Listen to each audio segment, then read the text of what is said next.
네, 오늘 설교 본문 봉독하겠습니다. 다니엘서 8장입니다.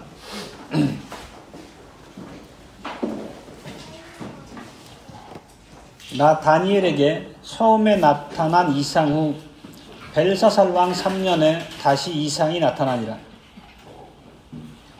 내가 이상을 보았는데 내가 그것을 볼 때에 내 몸은 엘람도 수산성에 있었고 내가 이상을 보기는 을레 강변에서니라.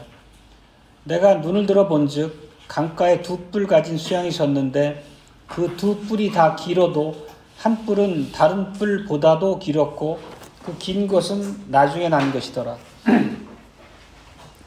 내가 본즉 그 수양이 서와 북과 남을 향하여 받으나 그것을 당할 짐승이 하나도 없고 그 손에서 능히 구할 리가 절대로 없으므로 그것이 임의로 행하고 스스로 강대하더라.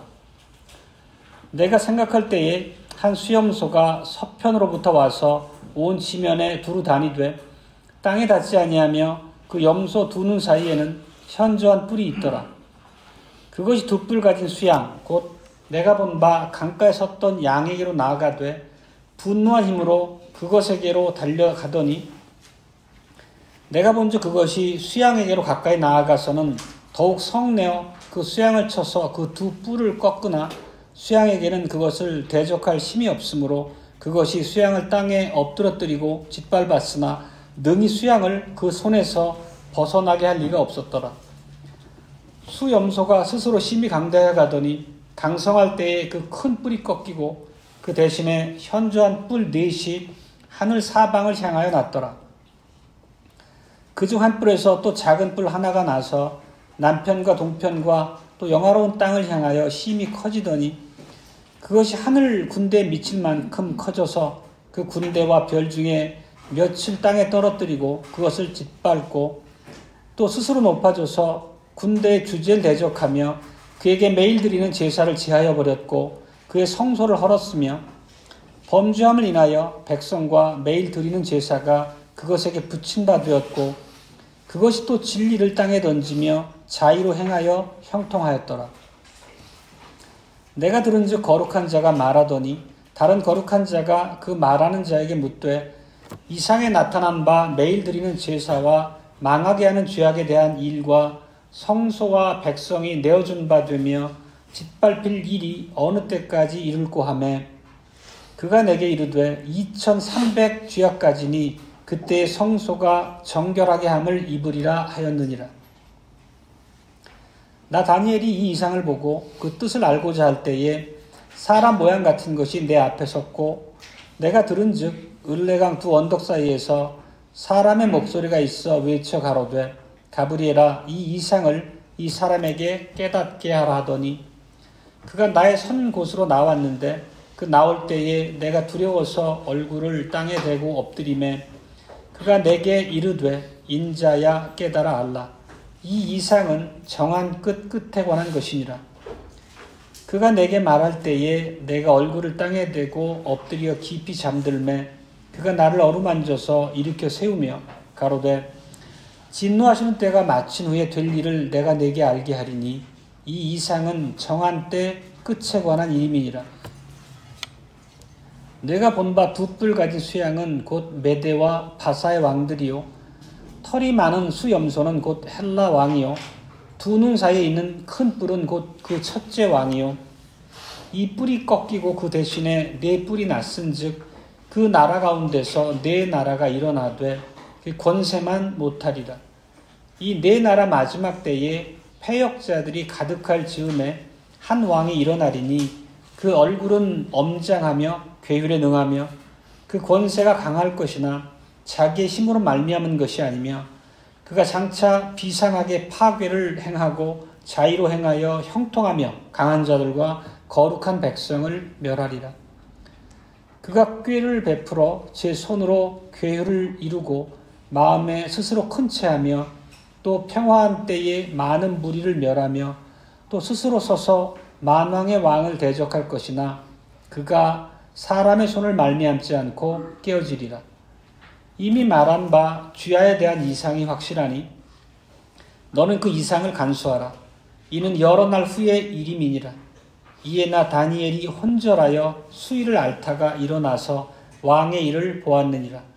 내가 그 이상을 인하여 놀랐고 그 뜻을 깨닫는 사람도 없었느니라. 아멘.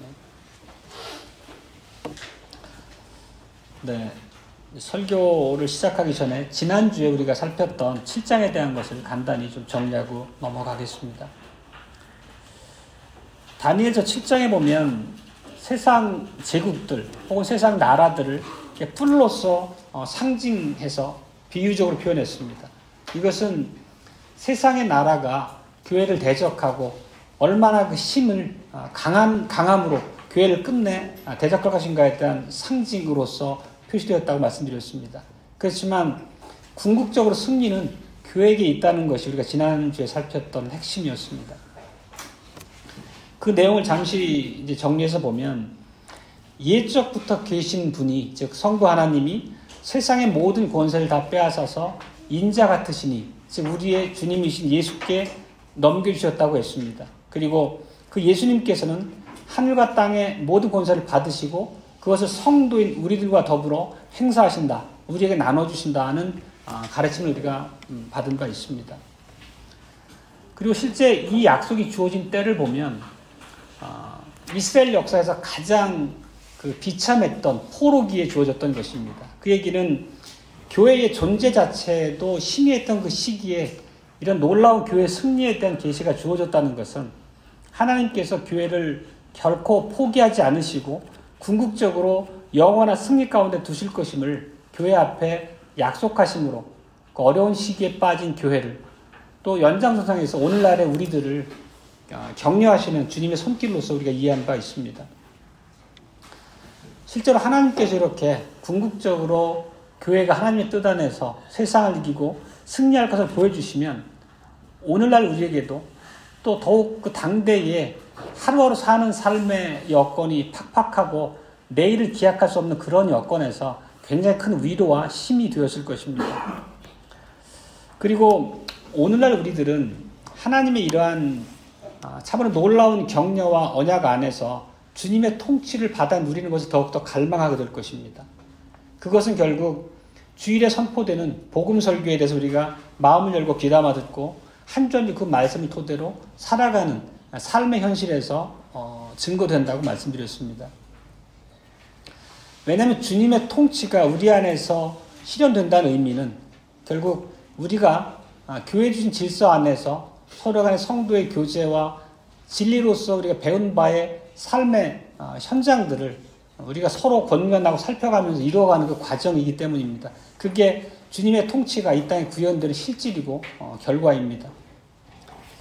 만약에 우리들이 주님의 가르침에 따라서 지난 한 주간을 늘 하나님의 말씀을 마음에 담고 우리가 이제 접하게 되는 범사를 하나님의 말씀과 복음으로 살았다면 우리가 주님의 통치를 잘 받아 누린 것이고, 만약에 그렇지 못했던 부분이 있으면 우리가 주님 앞에 회개하고 하나님의 말씀 가운데서 다시 우리를 정비하는 그런 시간이 필요할 것입니다. 오늘 8장은 그 지난주 그 7장이 벨사살 왕 원년에 주어진 계시라고 하면 오늘의 계시는 벨사살 왕 3년에 주어진 계시라고 앞에 선언합니다. 그렇지만 2절에 보면 그 수산성이라는 표현이 나오는데 수산성은 바사의 도시입니다. 그런데 벨사살 왕은 그 바벨론의 마지막 왕이기 때문에 그 장소에 약간 해석상의 어려움이 있긴 한데 실제 그 계시의 내용 자체를 보면 바사 왕국, 즉 페르시아에 집중이 되어 있고 또 하나님의 특별 계시라고 하는 것은 시간과 공간을 뛰어넘어 관통하는 그런 특징을 갖고 있는 면을 고려하면 이 자체가 우리 교회 주셨다고 하는 큰 하나님의 계시로서 받아들이는데 무리가 없을 것 같습니다.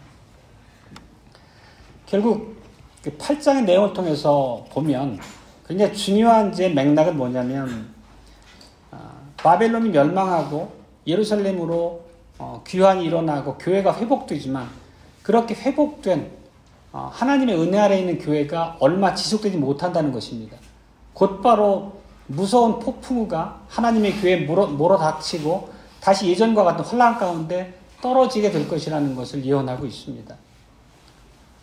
결국 이제 다니엘은 이런 계시를 받고 혼절하고 말았습니다.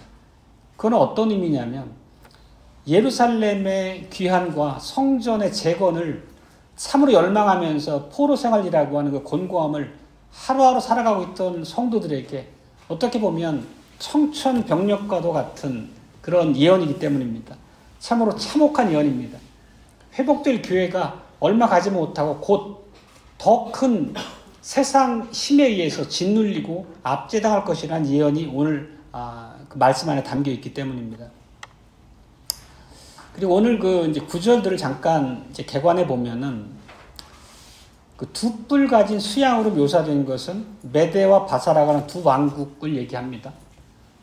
그리고 두 뿔이 하나는 크고 하나는 작다 하는 것은 결국 바사가 페르시아가 메대를 이제 꺾고 궁극적인 그 당대의 이제 권력을 가진 국가로 등장하게 될 것을 얘기합니다.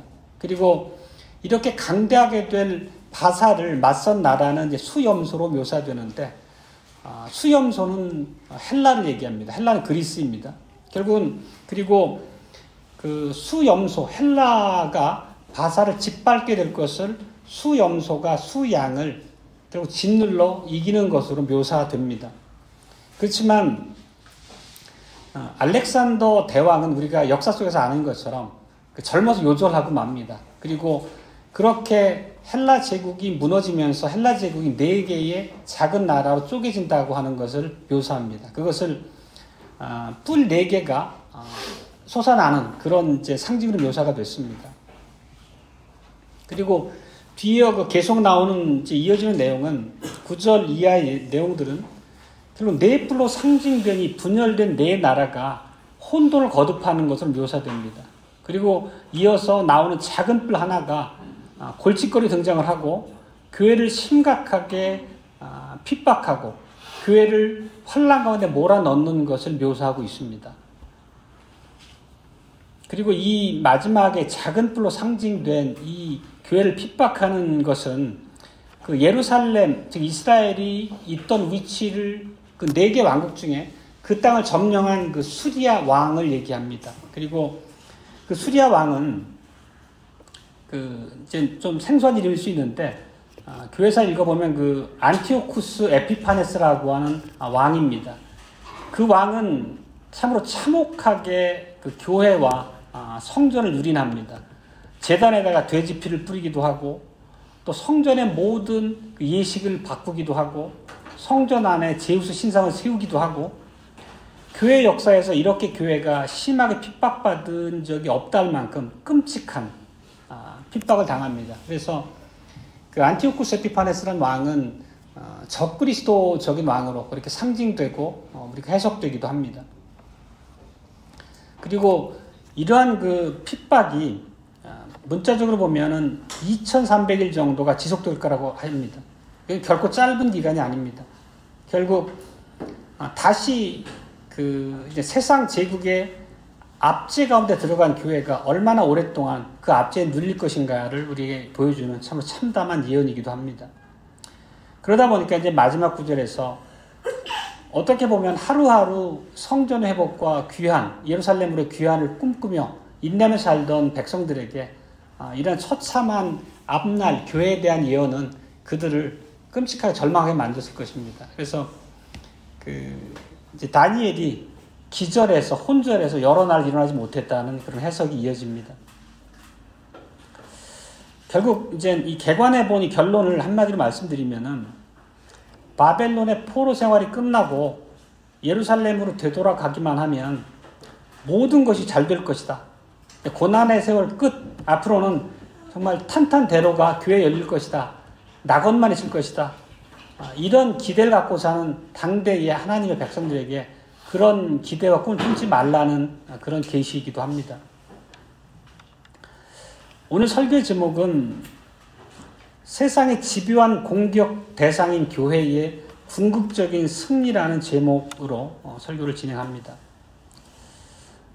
그리고 첫 번째 주제로서 그 계속되는 다니엘서의 교훈입니다만 세상 나라의 한결같은 목표는 교회를 향한 공격이다라는 측면입니다. 이건 우리가 1장부터 지난 7장까지 살폈던 초지일관된 그 메시지이기도 합니다. 그리고 다니엘서 8장에서 이렇게 역사 속에서 여러 제국들의 흥망성쇠를 우리에게 계시해 보여주신 의도는 뭐냐면, 결국은 계속 반복해서 말씀드리지만 그 제2의 출애굽이라고 할 만한 바벨론 포로로부터 귀한 이후에도 결국 예루살렘에 다시 세워질 그 스룹바벨 성전이 무참하게 유린당할 것을 미리 알려주시는 것이 이 계시에 담긴 하나님의 뜻입니다. 그리고 우리 입장에서 보면 이런 계시를 통해서 세상 역사와 예루살렘에 벌어질 모든 일을 알려주셨고, 후대를 사는 우리들은 그 모든 것이 하나님의 계시와 뜻에 한 치의 착오도 없이 실제 역사 속에서 실현된 것을 우리는 보게 됩니다. 이 얘기는 우리가 하나님의 말씀을 전적으로 신뢰해야 되는 근거로 우리에게 믿음을 또 불러일으키기도 합니다. 하나님의 계시를 굳건히 우리가 믿고 따라갈 수 있는 그런 근거로 우리에게 작용하기도 합니다. 그 얘기는 아직 궁극적으로 성취되지 않은 많은 예언들이 어떻게 언약 백성인 우리들에게 성취되고 우리가 그 영광을 누리게 될 것인가에 대한 소망도 역시 굳건히 가질 수 있다는 뜻입니다. 실제 하나님께서 내신 말씀이 역사 안에서 성취됐다고 하는 그런 근거 구절들을 몇 가지 보겠습니다. 실제 다니엘이 살던 그 포로 시대, 그 당대를 예언했던 그 이전의 선지자들이 여럿 있는데 이사야의 말씀을 찾아보겠습니다. 44장 7절입니다. 내가 옛날 백성을 세운 이후로 나처럼 외치며 고하며 진술할 자가 누구뇨? 있거든 될 일과 장차 올 일을 고할지니라. 그럼 미래의 일은 하나님 이외에는 아무도 알 수 없다는 그런 말씀입니다. 이어서 이사야서 41장 22절과 23절입니다. 장차 당할 일을 우리에게 진술하라. 또 이전 일에 어떠한 것도 고하라. 우리가 연구하여 그 결국을 알리라. 혹 장래사를 보이며 후래사를 진술하라. 너희의 심됨을 우리가 알리라. 또 복을 내리든지 화를 내리라. 우리가 함께 보고 놀라리라. 결국은 한갓 인생에 불과한 사람을 향해서 하나님이 도전하시는 것입니다. 선지자를 통해서. 이 말에 담긴 교훈은 모든 역사의 진정한 주관자는 나 하나님 여호와시니라는 선언을 백성들에게 하고 계신 것입니다. 오늘 이제 본문에서 지난주 이어서 뿔은 계속 그 통상적인 세속의 권력과 힘을 상징한다고 말씀드렸습니다. 실제 오늘 본 듯이 메대와 바사도 뿔로 상징됐고 두 뿔로, 그리고 헬라도 현저한 뿔로 상징됐고, 또 헬라 제국이 분열해서 이루어지게 된 네 나라도 네 뿔로 상징됐습니다. 그리고 본문에서 이제 가장 길게 설명된 게 이제 분열의 주인공으로 수리아 지역을 차지하게 될 그 왕에 대한 예언이었습니다. 그것은 작은 뿔이라고 묘사됐습니다. 결국은 그것이 메대가 됐던 바사가 됐던 그 이후 헬라가 됐던 일관되게 이런 모든 세상에 명멸해 나가는 모든 제국들은 결국 교회를 공격하고 교회를 핍박하는 그런 결과를 드러냅니다. 그리고 오늘 가장 길게 설명됐던 이 수리아라는 셀리쿠스 왕조라는 이제 수리아를 세웠던 그 왕조가 유독 심하게 교회를 핍박합니다. 그리고 그 구절 표현해 보면 영화로운 땅을 향해서 힘을 행사한다고 선언합니다. 영화로운 땅이라는 것은 예루살렘을 얘기합니다. 결국은 영화로운 땅은 이제 바벨론 포로에서 회복되어서 다시 나라를 재건하고 출발했던 새로운 하나님의 교회였는데 그 교회가 무참하게 짓밟힌다는 뜻입니다. 실제 우리가 이제 요한계시록도 늘 읽고 살피는 하나님의 말씀이지만 요한계시록의 비유를 보더라도 끝까지 교회를 대적하고 교회를 악랄하게 핍박할 그 권세의 핵심에 있는 그 사단도 결국 우리가 뿔로서 상징이 됩니다.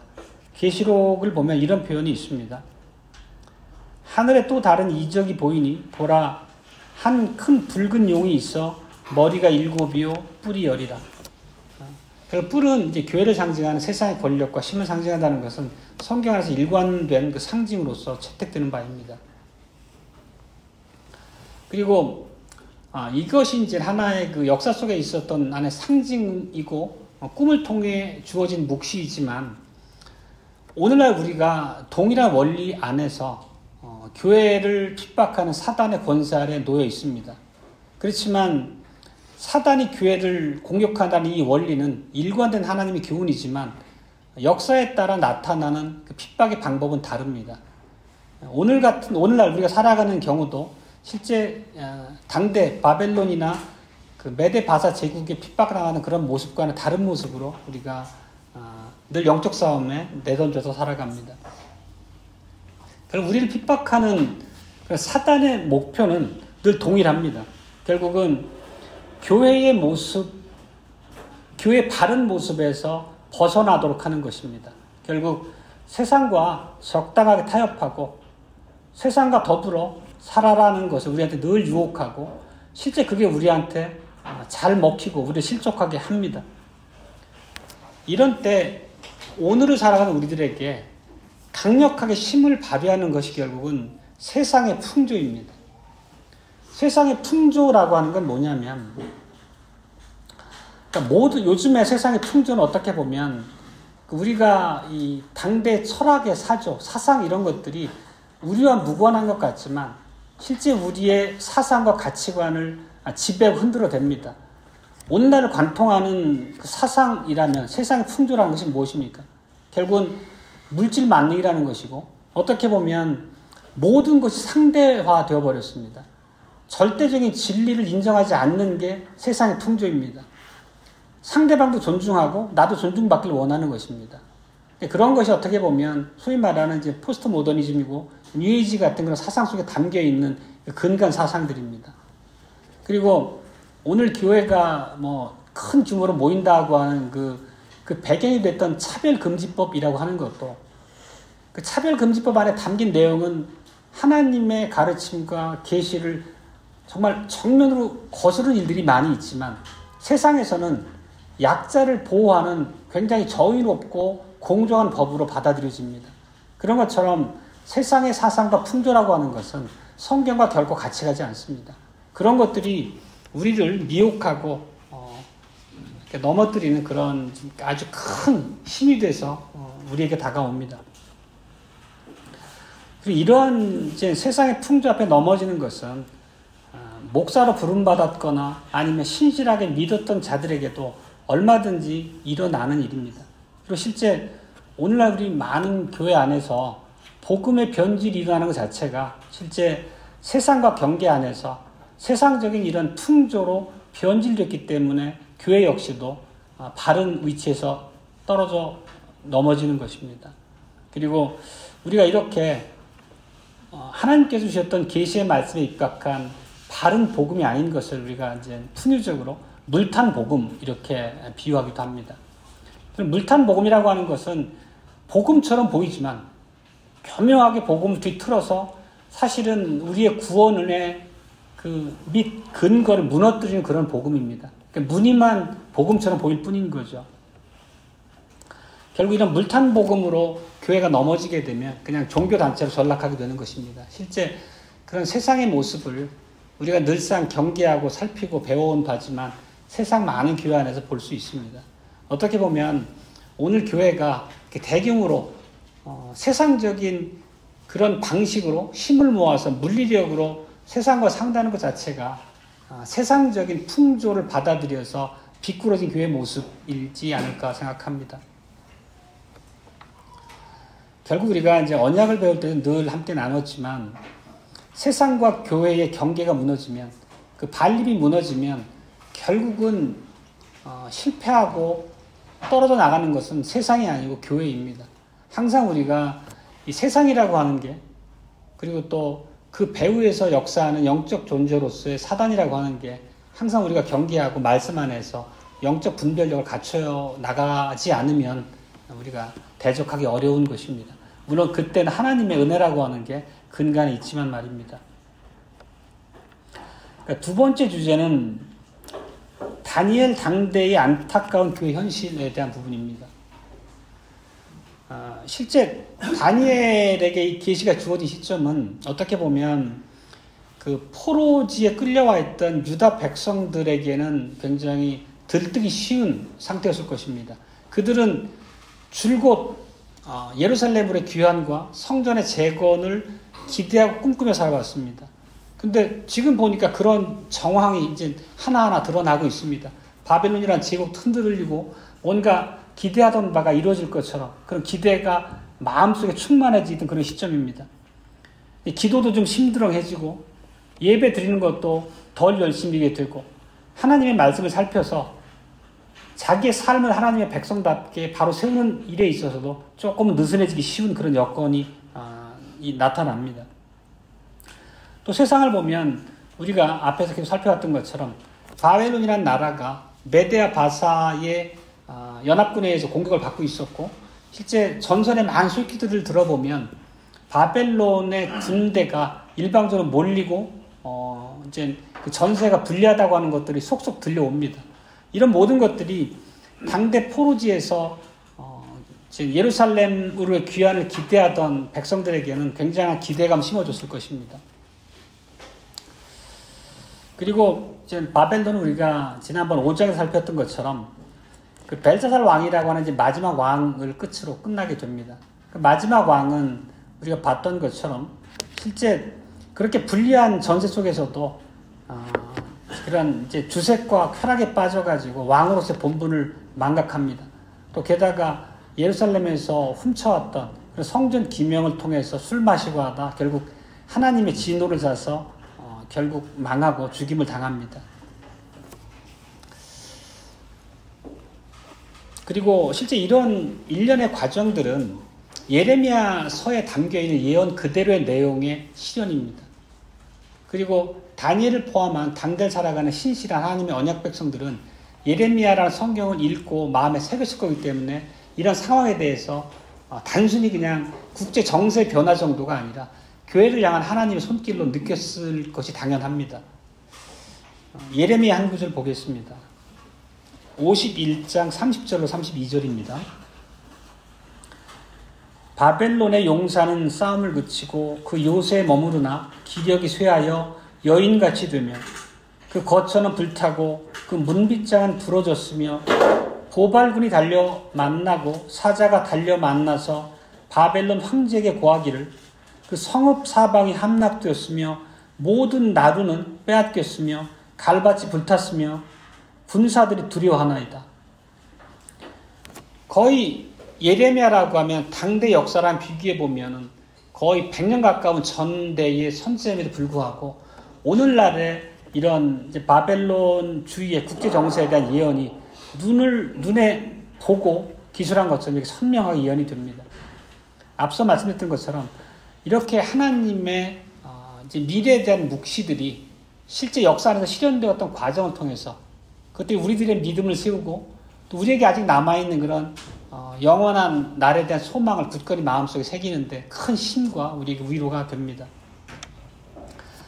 이렇게 예레미야에서 예언됐던 70년의 이제 시간이 다 채워지고 있었습니다.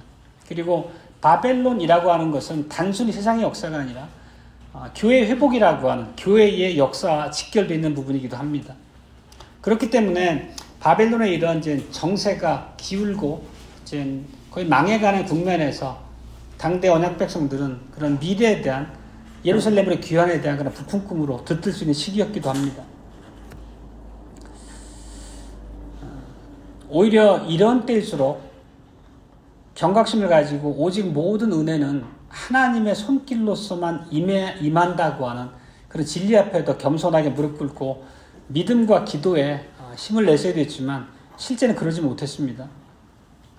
그리고 당대 다니엘은 예레미야의 제자라고 할 만합니다.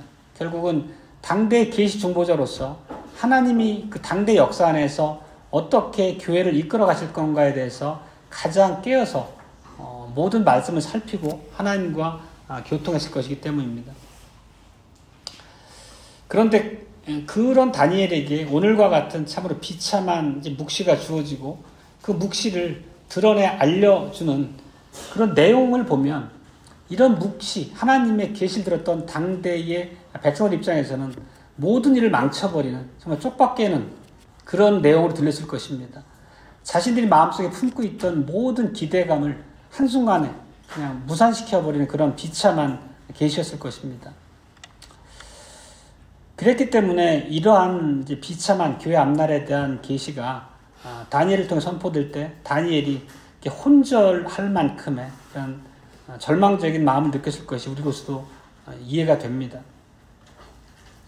오히려 지금 바벨론에게 당하는 것 이상으로 더 치욕스러운 고통을 당하게 될 것이라는 것을 오늘 예언 안에 담겨 있습니다.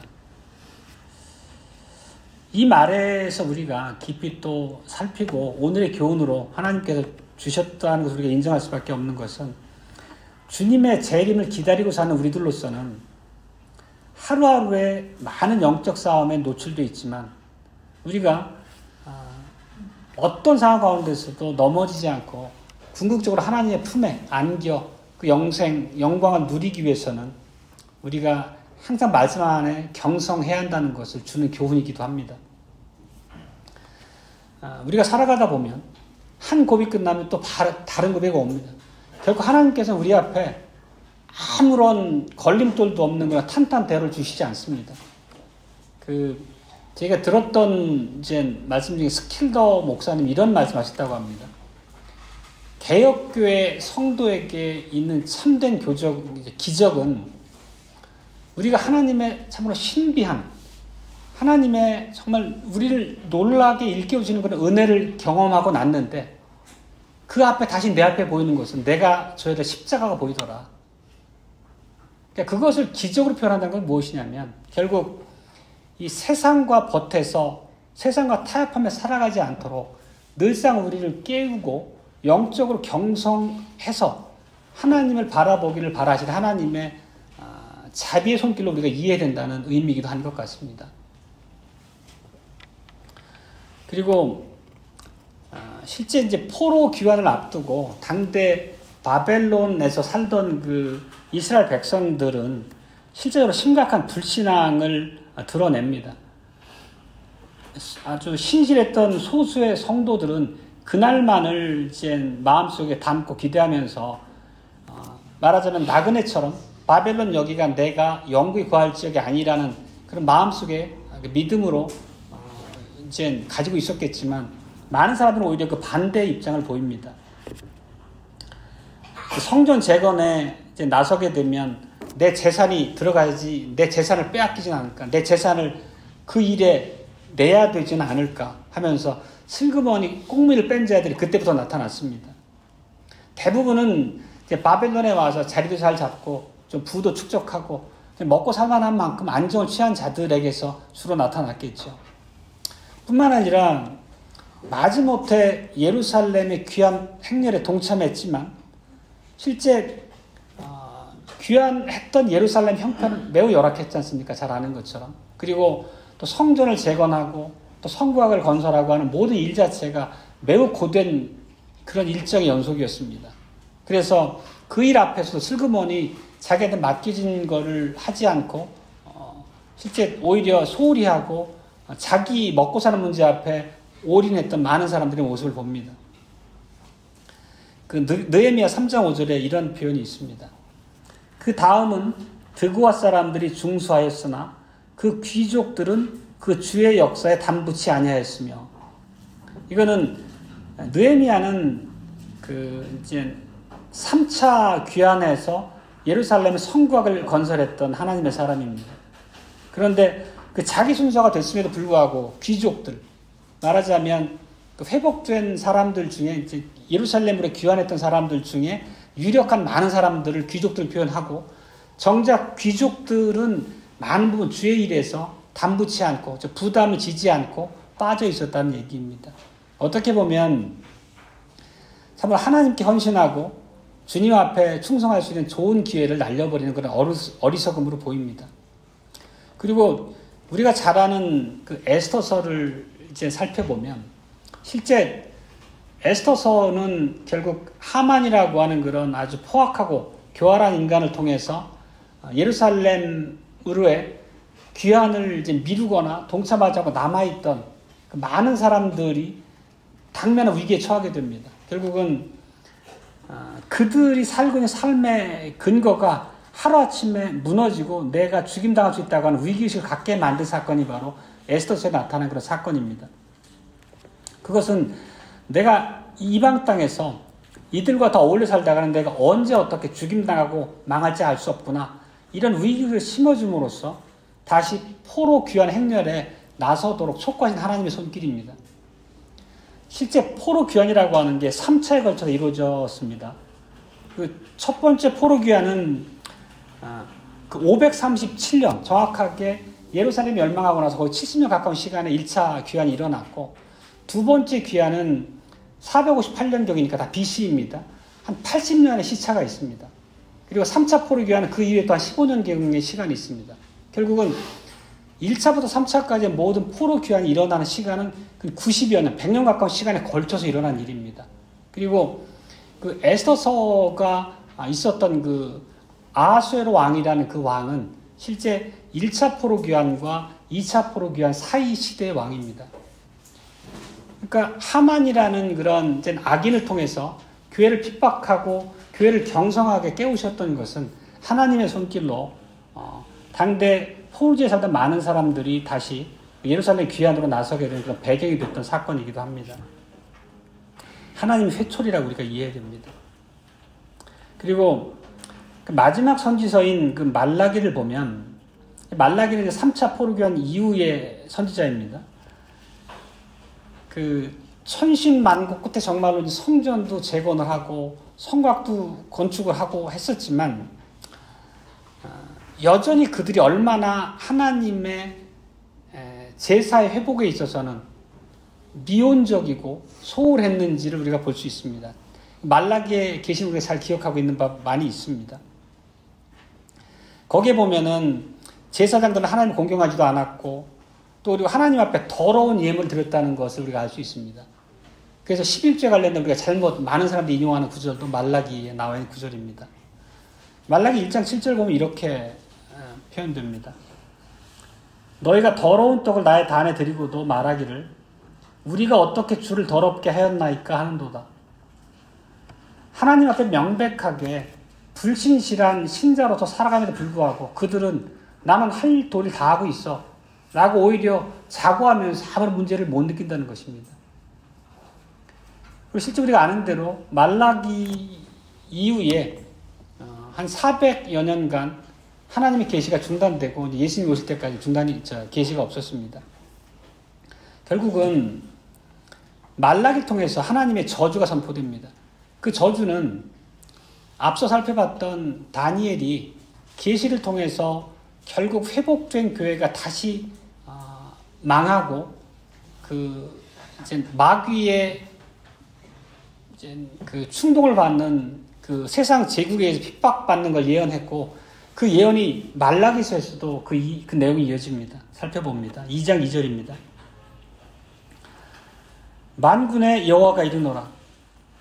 너희가 만일 듣지 아니하며 마음에 두지 아니하며 내 이름을 영화롭게 하지 아니하면 내가 너희에게 저주를 내려 너희의 복을 저주하리라. 내가 이미 저주하였나니 이는 너희가 그것을 마음에 두지 아니하였습니다.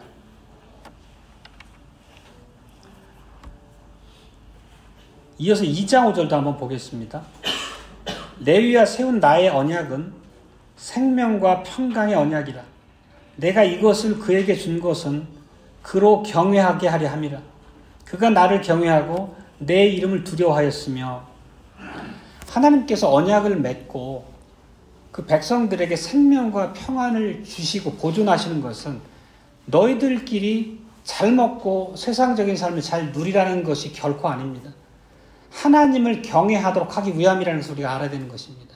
그렇지만 이 말라기 당대 언약 백성들은 오히려 하나님이 주셨던 그런 모든 복과 신앙의 회복이라고 하는 것을 이렇게 헌신짝처럼 걷어차고 자기들의 먹고 사는 세상사에 그냥 창념하고 그렇게 살아버립니다. 그래서 받은 하나님의 저주가 그 위에 바로 실현이 되게 되는 것입니다. 우리가 이걸 통해 살필 수 있는 부분은 어떻게 보면 어느 시대에나 하나님의 말씀에 귀를 기울이고 신실한 언약 백성으로 살아가는 것은 소수라는 것을 알 수 있습니다. 대부분, 다수는 세상 풍조와 타협하고 살아가다가 결국 멸망에 이르고 만다는 것을 우리가 살핀 다니엘서의 역사 안에서도 계속해서 반복해서 보고 있습니다. 그것이 우리에게 어떤 교훈이 되는지 또 계속 우리가 살피고 있는 바기도 합니다. 이것은 이런젠 소수만이 하나님의 말씀 앞에 신실했다는 것은 우리가 먼저 살펴봤던 광야 40년에서 그랬고 예수 그리스도가 오셨던 당대 예루살렘에서도 얼마나 신앙적으로 바로 서 있던 신실한 백성들이 드물었는지는 또 지난 시간에 말씀드린 바 있습니다. 그래서 이런 주님의 탄식이 우리에게 예사롭지 않고 마음에 깊이 새겨져야 되겠습니다. 누가복음 18장 8절입니다. 예수님의 말씀입니다. 그러나 인자가 올 때에 세상에서 믿음을 보겠느냐. 이것은 단순히 우리에게 이제 경고로서 주어진 말씀이 아니고 우리가 이런 역사 안에서 실제 교회 안에 있었던 많은 아픈 과거의 모습들을 보면 결코 이것이 우리가 쉽게 흘려보낼 그런 경고의 말씀이 아니라는 것을 더 깊이 있게 새기게 됩니다. 그러면 이제 세 번째 주제를 같이 한번 더 살피겠습니다. 세 번째는 오늘 언약의 법의 순종으로 재림을 기다리는 교회라는 주제입니다. 그럼 우리가 지금 계속 살피고 있는 것은 어떻게 보면 답답하고 가슴 아픈 내용입니다. 교회는 언제나 이렇게 세상 앞에 약자로서 핍박을 당해야만 하는 것인가 하는 문제입니다. 우리 앞에 똑같은 질문이 주어진 것이기도 합니다. 그렇지만 유감스럽게도 우리가 이 세상에 발붙이고 사는 동안에는 교회가 늘 이런 당하는 위치에 있을 수밖에 없다는 것, 신실한 언약 백성에게는 다른 길이 없다는 것이 실질입니다. 하나님이 말씀하시고 계신 바입니다. 우리가 애시당초부터 하나님의 백성이면서도 세상적인 풍요와 번영을 함께 누리고 살겠다라고 하는 기대를 갖지 말라는 말씀이기도 합니다. 우리가 성경에서 많은 믿음의 사람들을 봅니다. 그렇지만 수많은 믿음의 사람들의 그 삶을 우리가 보더라도 그들이 세상의 권력, 세상의 힘을 쥐고 세상 앞에 떵떵거리고 드러내는 모습으로 하나님의 언약 백성들의 승리가 우리한테 보여진 적이 없습니다. 거대한 세력을 형성해서 그런 물리력으로 세상을 압제하거나 세상을 압도했던 예가 있지 않습니다. 그리고 보면은 그 아브라함의 후손들의 역사를 보더라도 실제 세상 앞에 거대한 제국을 건설해서 세상을 향해서 힘으로 나갔던 바가 없습니다. 그리고 창세기 12장 보면 아브라함에게 하신 이런 약속이 있었습니다. 내가 너로 큰 민족을 이루고 내게 복을 주어 내 이름을 창대케 하리니 너는 복의 근원이 될지라. 어떻게 보면 아브라함만큼 이렇게 아주 명시적으로 구체적으로 강대한 나라를 언약으로 받은 자가 없습니다. 그렇지만 아브라함의 일생을 보면 그 오랜 살아가는 동안에 늘 쫓기는 신세였습니다. 그리고 아브라함도 마지막 본인이 죽음을 얼마 앞두지 않은 시점에서 자기 인생을 돌아보면서 자기가 나는 나그네요 우거한 자니라고 고백한 만큼 인생의 전체적인 맥락이 나그네요 쫓기는 자로 살았다는 것을 고백합니다. 이것이 결코 우리에게 그냥 흘려 지나가는 옛날 이야기로 받아들여서는 안 될 것입니다. 복음의 능력이라고 하는 것은 성경이 제시한 교회의 승리라고 하는 것은 믿음의 눈으로만 볼 수 있는 것입니다. 결국 그것은 교회적 특성으로만 이해되어야 되는 것입니다. 우리가 늘 살피고 배우는 것처럼 신앙 고백 안에서 우리가 세상과 반립한 우리의 위치에서 어떻게 살아야 되는지 하나님 우리에게 말씀하시고 명하시는 바가 어떤 것인지 그 앞에 정직하게 대면하여 설 때만 교회의 승리가 무엇인지 우리가 교회의 성도로서 그 승리를 누린다는 것이 우리에게 무엇을 요구하는지 늘 우리가 깨어 있어야 되겠습니다. 우리가 하나 대표적인 예로 교회가 세상 앞에 엄청난 권세를 누렸던 적이 있습니다. 중세기 교황의 시대입니다. 교황 같은 경우는 사실 그 세속의 황제를 파면하기도 하고 세우기도 하고 할 만큼 세상 위에 군림했습니다. 그렇지만 그런 로마 캐톨릭을 통해서 교회가 복음이 바로 세워졌습니까? 오히려 그 반대입니다. 그들은 거짓 교회였고 오히려 보편의 교회로부터 교회를 급속도로 타락시키는 그런 사단의 도구가 되었을 뿐이지 교회가 아니었습니다. 결코 그것을 우리가 오해해서는 안 되겠습니다. 실제 다니엘서 당대 다니엘을 보더라도 다니엘은 우리가 초질관 보지만 참으로 하나님 앞에 신실한 신자였습니다. 그리고 항상 그 바벨론뿐만 아니라 메대뿐만 아니라 바사에서도 높은 지위에서 나라 경영에 참여했던 높은 사람이었습니다. 뛰어난 정치가였습니다. 그렇지만 한 번도 다니엘이 자기의 그 영향력을 이용해서 백성들의 우두머리가 되려 하거나 따로 어떤 왕의 위치에 가려고 하는 그런 욕심을 부린 바가 없습니다. 하나님 말씀 앞에 초지일관 신실했을 뿐입니다. 실제 1장에서 보면 왕의 진미와 포도주를 거절함으로써 하나님의 신실한 백성으로서의 본분을 지켰습니다. 또 우리가 살폈던 6장에서 보던 것처럼 사자굴이라고 하는 죽음의 위협 앞에서도 하나님 앞에 겸손하게 기도의 무릎을 꿇고 언약 백성의 본분을 지켰을 뿐입니다. 한 번도 다니엘이 본인에게 주어진 영향력을 통해서 다른 자기의 영달을 추구한 바가 없습니다. 그는 초지일관 하나님의 말씀에 따라서 왕이 불러 자기를 그 당대 나라의 경영자로 세우면 하나님의 계시의 중보자로서 하나님의 뜻을 그 나라 안에 전달했을 뿐인 것입니다. 다니엘의 신앙은 하나님만이 위대하시고 하나님만이 참 하나님이시라고 하는 그 고백을 삶으로서 보여준 바입니다. 그래서 오늘 우리들의 모습은 어떻습니까? 우리의 사고방식, 우리의 삶의 태도에는 어떻게 보면 그런 세상적인 흔적들이 매우 많이 묻어 있습니다. 세상 안에서 어떻게든 내 이름을 날리겠다, 혹은 세상에서 내가 풍족한 부를 누리겠다, 명성을 쌓겠다, 이런 것 자체는 모두가 다 육신의 소유입니다. 근본적으로는 하나님과의 관계 안에서 나를 바라보시는 하나님의 눈, 그것을 만족하지 않겠다는 불신앙의 다름 아닙니다. 우리가 교회가 이 땅에 존재하는 동안, 우리가 교회로서 살아가는 우리의 삶의 여정 동안 우리에게 주어진 교회로서의 승리라고 하는 게 무엇인지는 우리가 바로 그 의미를 이해해야 됩니다. 우리가 하나님의 교회로서 승리한다는 것은 결국은 우리가 주어진 삶의 영역에서 하나님의 백성다움을 드러내고 하나님의 영광을 나타내는 것뿐입니다. 결국 우리가 땅의 것을 구하지 말고 위의 것을 구하라는 얘기는 이 땅에서 번영이 하나님을 바라보는 신자의 모습과 반대되는 위치에 있고, 결국은 위의 것을 구하라는 얘기는 살아가는 내 삶의 매 순간에 하나님의 백성이라고 하는 정체성으로 살아가는 얘기입니다. 내 앞에 두신 모든 일을 두신 하나님의 손길을 바라보고 그 손길로부터 얻는 교훈 앞에 정직하라고 요구하는 것입니다. 이게 바로 성경의 정신이고 우리 신앙의 태도입니다. 그리고 궁극적인 교회 승리는 당연히 우리 예수 그리스도, 우리 주님의 재림과 직결되어 있습니다.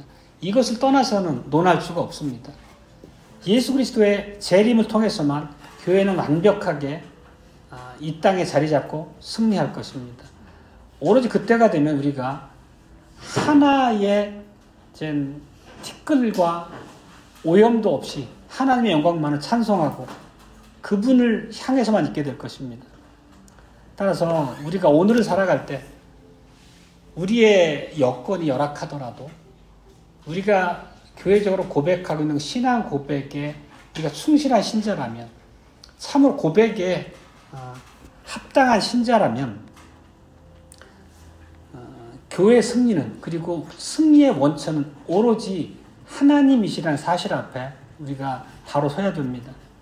그래서 하나님의 백성으로 살아가는 그 과정에서 요구되는 바 핵심적인 말은 인내입니다. 결국 인내라고 하는 것은 우리가 살아가는 내내 그것이 나한테 어떤 불이익이나 어려움을 유발하더라도 하나님의 말씀, 하나님의 계명 앞에 순종하라고 하는 것입니다. 그 과정이 우리에게 인내를 요구한다는 뜻입니다. 다니엘과 세 친구가 그랬던 것처럼 승리하는 교회는 아무리 어렵고 힘든 시간을 지나더라도 하나님의 언약만을 바라보고 그분은 전지전능하신 하나님이시고 만유의 창조주이시기 때문에 그분의 언약이 하나도 이루어지지 못할 가능성은 없습니다. 그 믿음 하에 우리가 신실한 백성된 도리를 다하라는 뜻입니다. 계시록 9절 몇 가지 살펴보겠습니다. 계시록 13장 10절입니다. 사로잡는 자는 사로잡힐 것이요 칼로 죽이는 자는 자기도 마땅히 칼에 죽으리니 성도들의 인내와 믿음이 여기 있느니라. 14장 12절입니다. 성도들의 인내가 여기 있나니 저희는 하나님의 계명과 예수 믿음을 지키는 자니라. 또 계시록 15장 2절 3절입니다. 또 내가 보니 불이 섞인 유리 바다 같은 것이 있고 짐승과 그의 우상과 그의 이름의 수를 이기고 벗어난 자들이 유리 바닷가에 서서 하나님의 검은 고를 가지고 하나님의 종 모세의 노래 어린 양의 노래를 불러 가로되. 이 말씀들에 담겨있는 핵심 메시지 동일합니다. 오늘 우리가 이제 마지막으로 살펴보는 것은 소주제가 어떻게 보면 이 내용을 관통하고 있습니다. 지금 세 번째 소주제가 뭡니까? 주보 보시면 아시겠지만 오늘 언약의 법을 순종함으로 승리하는 교회의 승리.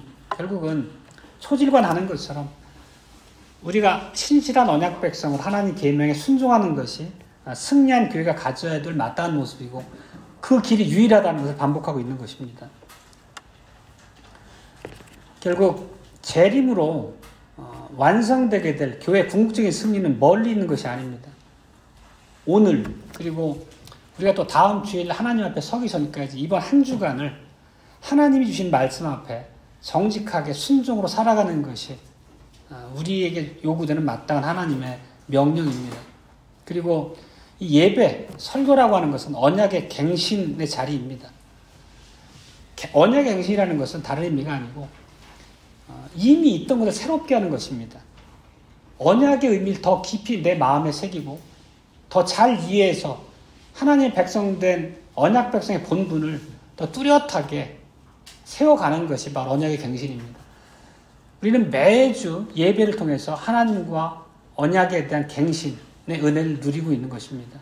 그렇게 주신 말씀이 실제 우리의 모든 삶을 주관하는 하나님의 손길로서 역사해야 될 것입니다. 만약에 이런 것과 다른 모습으로 한 주간을 또는 하루하루를 살아간다면 그것은 결국 재림으로 이루어지게 될 하나님의 영원한 영광 또 거기에서 누리게 될 예수 그리스도와 더불어 세상을 다스리게 될 하나님의 백성된 영광에서 벗어나게 될 위험, 불신앙일 수도 있는 것입니다. 이것이 괜한 경고가 아니라 실제 개혁교회적인 설교나 신앙 고백의 해설들을 보면 초지일과 같은 말씀이 반복된다는 느낌을 많이 받습니다. 아마 동일하실 것 같은데요.